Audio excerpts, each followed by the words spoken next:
খুলনা জেলার উপকূলীয় উপজেলা পাইকগাছা যোগাযোগ ব্যবস্থা অনুন্নত হওয়ায় বহুগুণী মানুষের তীর্থস্থান খ্যাত এই এলাকা ছিল শিক্ষায় অনেকটা পিছিয়ে।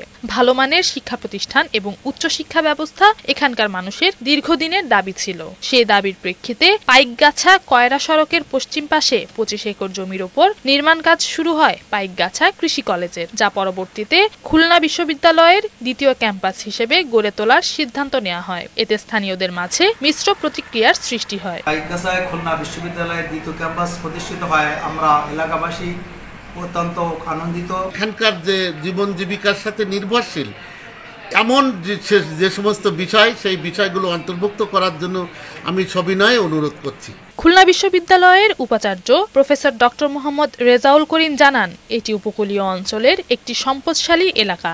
এই ক্যাম্পাসের মাধ্যমে স্থানীয় জনগোষ্ঠী শিক্ষা ও গবেষণার উন্নত সুযোগ পাবে বলে আশা তার।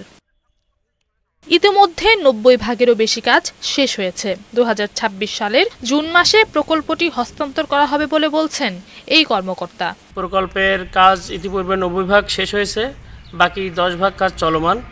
2026 সালের জুন মাসে প্রকল্পের কাজ শেষ করে আমরা খুলনা বিশ্ববিদ্যালয় কর্তৃপক্ষকে হস্তান্তর করতে পারবো বলে আশাবাদ ব্যক্ত করতেছি।